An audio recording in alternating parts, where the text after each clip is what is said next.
मिसातो को religious group के लोग ने किडनैप कर लिया है। केटो इस बात की माफी मांगता है कि उसने मिसातो पे ध्यान नहीं दिया और ये भूल गया कि हमारे दुश्मन उसे यूज कर सकते हैं। केटो जानता है कि वो लोग हमसे अभी कांटेक्ट करने की कोशिश करेंगे क्योंकि रिको अभी भी हम लोग के पास है और वो एक्सचेंज की डिमांड करेंगे। वो कहता है पहले हम लोग रिको को जुत्सु हाई तक छोड़ेंगे और उसके बाद मिसातो को बचाने जाएंगे। इस पे रिको मना कर देती है और कहती है मैंने अभी तक उसे फाइनल गुड बाय नहीं कहा है और उनके आने से पहले वो मर्ज हो जाएंगी। उसके बाद वो लोग ओनिकावा को अपनी मीटिंग स्पॉट सेट करते हैं और बहुत ही आसानी से मिसातो को रेस्क्यू कर लेते हैं और किडनैपर को भी पकड़ लेते हैं जो कि टाइम वेसल ग्रुप का मेंबर है। रेस्क्यू के बाद मिसातो उनसे माफ़ी मांगती है कि एक नॉन कर्स यूज़र ने उसको पकड़ लिया। तो उस पर गेटो कहता है कि कोई बात नहीं, वो एक सरप्राइज अटैक था और इसमें मेरी भी गलती है। मिसातो उन लोग से कहती है कि तुम लोग प्लेन से यहाँ तक आए हो, कहीं प्लेन पर अटैक हो जाता तो उस पर गेटो बताता है कि पूरे रास्ते मैंने अपनी कर्स स्पिरिट से प्लेन को एस्कॉर्ट किया था और सारे क्रू मेंबर और पैसेंजर को भी चेक कर लिया था। वो लोग सोचते हैं कि इन लोगों ने ओनिकावा को ही मीटिंग प्लेस क्यों चूज़ किया था। तो मिसातो इनसे बोलती है शायद इन लोगों ने प्लान किया था एयरपोर्ट पर अटैक करने को। लेकिन अच्छी बात यह है कि जुत्सु हाई ने पहले से ही 2 स्टूडेंट यहाँ ऑलरेडी भेज दिए थे। यू हायबारा और केंटो नानामी को एयरपोर्ट को प्रोटेक्ट करने की जिम्मेदारी मिली हुई है। वहीं दूसरी तरफ गोजो और रिको बीच पे अजीब हरकतें कर रहे हैं। वहाँ वो डिसाइड करते कि कल वापस हम लोग टोक्यो लौट जाएंगे जिससे कि कम से कम असैसिन से हमारा मिलना हो। केटो गोजो से पूछता है कि तुम कल से नॉन स्टॉप अपनी कर्स टेक्निक यूज़ कर रहे हो ना हम लोगों को प्रोटेक्ट करने के लिए।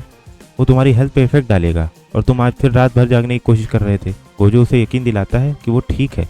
वहीं दूसरी तरफ एयरपोर्ट वाली स्क्वाड को ये पता चलता है कि उन्हें एक दिन और रुकना है और ये सुन के वो बड़े अनोखे से रिएक्शन देते हैं। फाइनली वो टोक्यो जुत्सु हाई पहुंच जाते हैं और 4 घंटे हो चुके हैं रिको की बाउंटी खत्म हुए। वो सारे टोरी गेट पास करके स्कूल के बैरियर के अंदर चले जाते हैं, इसको मास्टर तेंगेन मेंटेन करके रखते हैं। अब क्योंकि मिशन ऑलमोस्ट कंप्लीट हो चुका है, गोजो अपनी कर्स टेक्निक बंद कर देता है।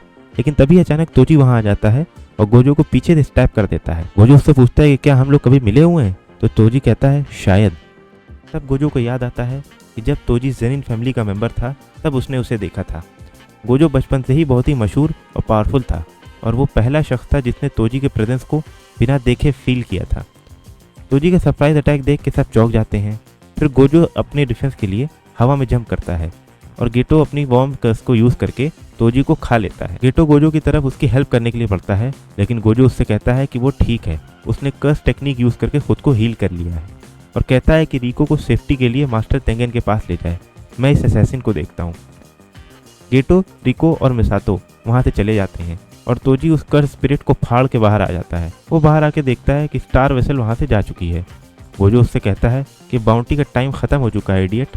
तो तोजी उसे बताता है कि बाउंटी लगाने वाला ही मैं था, मैंने ही ये सब प्लान किया था और बाउंटी पे टाइम लिमिट लगाई थी जिससे कि तुम लोग सोचो कि अब रिको की लाइफ को कोई ख़तरा नहीं है और तुमने इसीलिए अपनी टेक्निक बंद कर दी, वरना तुम आखिरी तक इसे ऑन करके रखते। उसके बाद गोजो अपनी कर्स टेक्निक लैप्स ब्लू से तोजी पर अटैक कर देता है लेकिन तोजी अपनी स्पीड यूज़ करके उससे बच जाता है। तब गोजो को रियलाइज़ होता है कि तोजी के पास कोई कर्स एनर्जी ही नहीं है, वो सारी चीज़ें अपनी फिजिकल स्ट्रेंथ से कर रहा था, इसीलिए वो उसके मूवमेंट नहीं रीड कर पा रहा है। थोड़ी देर की लड़ाई के बाद तोजी गायब हो जाता है। गोजो जानता है कि दुश्मन को उसकी लिमिटलेस टेक्निक के बारे में पता है और उसको काउंटर करने के लिए उसके पास प्लान ज़रूर होगा। गोजो उसे सेंस नहीं कर पाता है तो डिसाइड करता है वो सारी आसपास की चीज़ें तोड़ देगा। अगेन वो अपनी कर्स टेक्निक यूज़ करता है, मैक्सिमम आउटपुट लैप्स ब्लू। उसे लगता है तोजी जंगल में जाके छुपा हुआ है लेकिन तभी वहाँ पे बहुत बड़ी तादाद में फ्लाइज आ जाती हैं।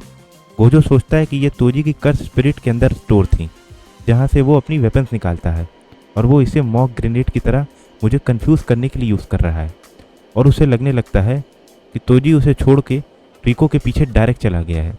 गोजो का व्यू हर तरफ से ब्लॉक रहता है। तभी अचानक तोजी उसके पीछे आ जाता है और उसके हाथ में एक अजीब कर्स एनर्जी वाला वेपन देख के गोजो अपना डिफेंस मैक्स कर लेता है लेकिन तोजी उसके गले में वो वेपन स्टैप कर देता है।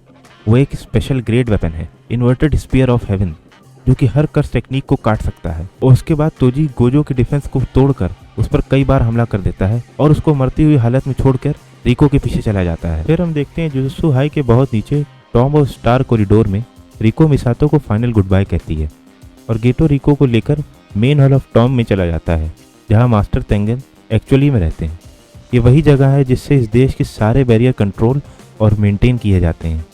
गेटो उससे आखिरी बार पूछता है कि वो अगर एक्चुअल में मास्टर तेंगेन के साथ मर्ज होना चाहती है तभी वो अंदर जाए, वरना वो अभी वापस भी चल सकती है मेरे साथ। वो उसे बताता है कि मैंने और गोजो ने ये मिशन के स्टार्ट में ही डिसाइड कर लिया था कि अगर वो मर्जर के लिए रेडी नहीं होगी तो हम उसको वापस लेकर चले जाएंगे। रिको अपनी पूरी ज़िंदगी अकेली रही है, लेकिन उन लोगों के साथ टाइम स्पेंड करने के बाद उसको ज़िंदगी अच्छी लगने लगती है। ये सोच के रिको रोने लगती है और कहती है मुझे ज़िंदा रहना है। उस पर गेतो कहता है कि चलो घर चलते हैं, लेकिन तभी कोई रिको को गोली मार देता है और रिको वहीं मर जाती है। तो ये थी स्टोरी हमारे जुजुत्सु काइसेन 3rd एपिसोड की। आपको अगर ये वीडियो अच्छी लगी तो लाइक करिए, सब्सक्राइब करिए हमारे चैनल को स्टोरी कंटिन्यू रखने के लिए।